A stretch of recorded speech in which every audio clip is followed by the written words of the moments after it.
What's shaking? It's Bacon, and yesterday was day 0 of E3, and we got to see the Sony press conference where if you haven't been living under your stove, you would have seen that Destiny was there, and they unveiled the Taken King for us all to see, the trailer at least, and it was pretty damn dope. The reason why I'm making this video now, well, recording it now, is because today I had a test because I live in the beautiful city of New York, and they give us freaking regions the day after E3, and it's just a mess for me. But here we are making this video. Now the trailer starts up with what seems to be a fleet ship that is flying to wherever, presumably towards us Guardians. And we start off with a voice saying, "His name is Oryx." And if you've been keeping up with Destiny and Destiny trailers and all that, you probably know that Destiny trailers tend to have their narrators carry over into the game. So that was the case with our first and second expansions, Eris and then Petra. And this one has to be the most elusive person of them all, because who the hell could this be? Who is this that they would come to us with all this information about Oryx and all that? Maybe they're just a regular Guardian who's speaking to us about, okay, we just killed Crota. We need to prepare for this guy Oryx because we have been preparing for him. That's why we're dealing with the reef and all that. We kind of have a pact with them, and this is the main event. So right after the ship, we get to see the destruction of moon sites. There's like a big ass explosion and things are dying left and right.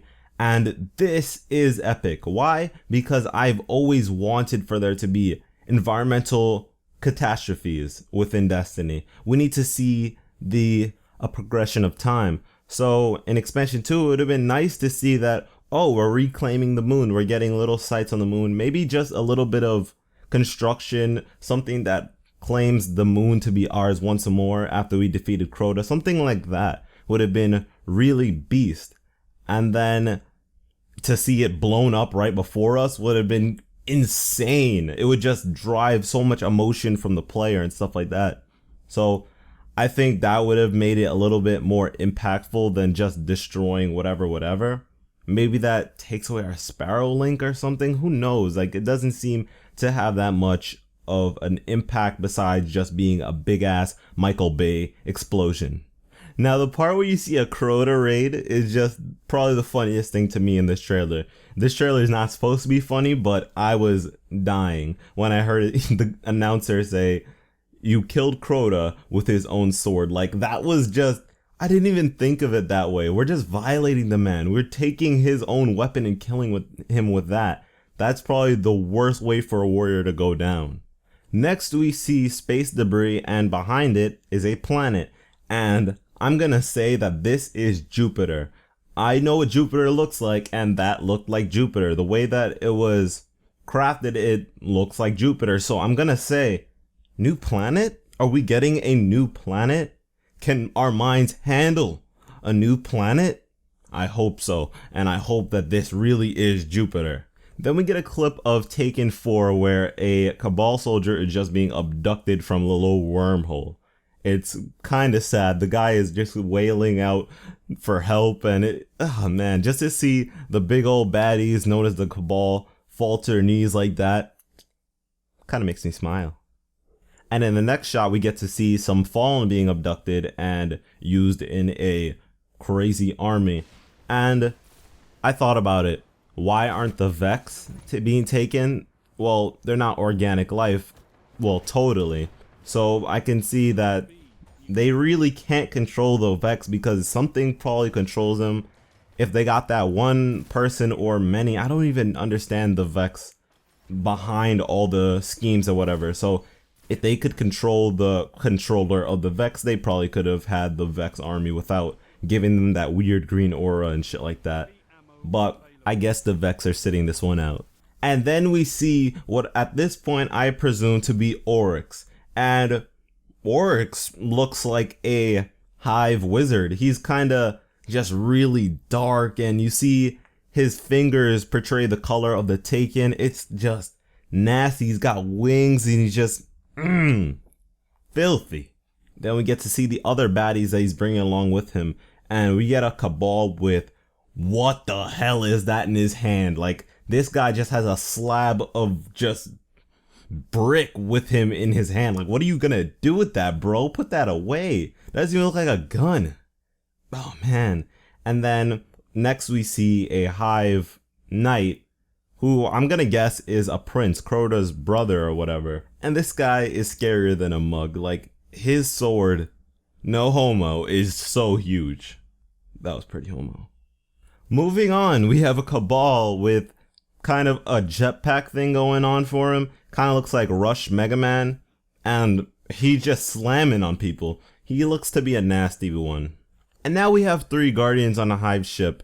And throughout this entire trailer, all I saw were 3 Guardians together. So I'm gonna assume that we're not seeing any raid content yet, which kinda leads me to think some weird thoughts. And now we have the main event, the 3rd subclass. And it starts off with that purple hunter swag, and this guy pulls back his bow that just manifested itself in his hand, and he shoots 1 shot.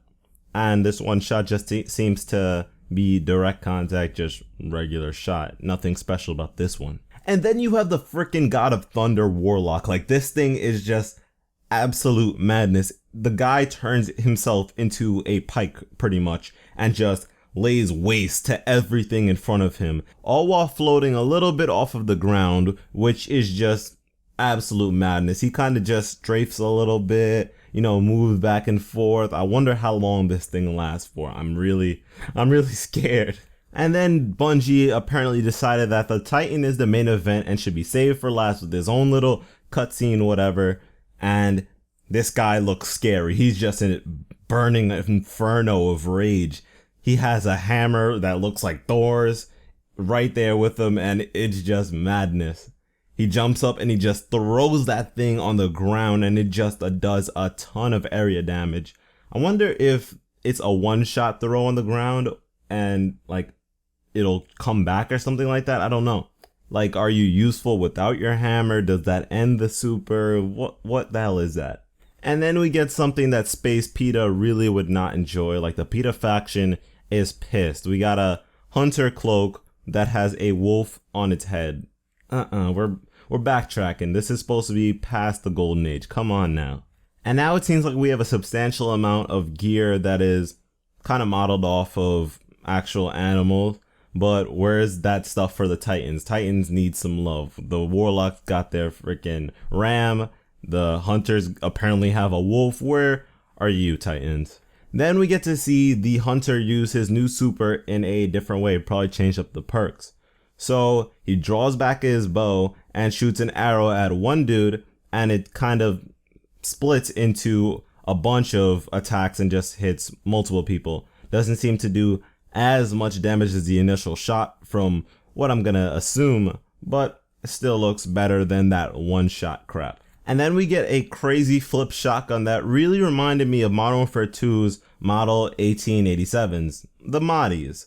It kind of just flipped all together into your hand, and it just looked pretty cool. I'm gonna assume that this is not an exotic, that it is just pretty much like the Murmur or Vestine Dynasty, the shit that we get from the expansion for free, and it's just a pretty cool weapon. Now we have even more enemies, and we get a Shadow Clone Scion, which is just really weird. It was 1 and then it just split into 2. Ooh, space magic. And here is the Titan with his super in a different way, and this time he uses his hammer to just lay waste to a Cabal right in front of him. And mind you, this Cabal put up his shield, and normally you're supposed to be immune when a Cabal does that, but this guy just forgot about the shield and just went straight through the dude. It was crazy scary. I'm actually scared of that. If you can do that to a Cabal shield, that bubble is going down, down, down. And oh my glob, we see Oryx again. And I'm gonna presume that this is his raid or something, because he just looks different. He's in a totally different form than he was before. Now it looks like Ridley's confirmed. This guy has his wings and he just looks like a half dragon dinosaur thing, and he has a sword in his hand. So this is probably his night form. Oryx, dude, man, this guy just looks nasty again. Like, he doesn't stop. He has multiple forms. This guy is not going down easy. And I'm happy it's not like Skolas, who just is in the same form. You beat him in the story, and then suddenly this guy is just a monster with the Scorch Cannon. And then the trailer is done. But wait, kids, you should really watch the credits, because we get a release date. Unlike Expansion 2, we get a release date, and it is September 15th, 2015, so mark your calendars. Be sure to fix up all your gear and weapons before then, because I'm pretty sure that that is not within year 1 of Destiny. That's September 15th. We started this game, I believe, on September 7th. I might be wrong about that. Then we have Destiny Legendary Edition, which was really weird to me.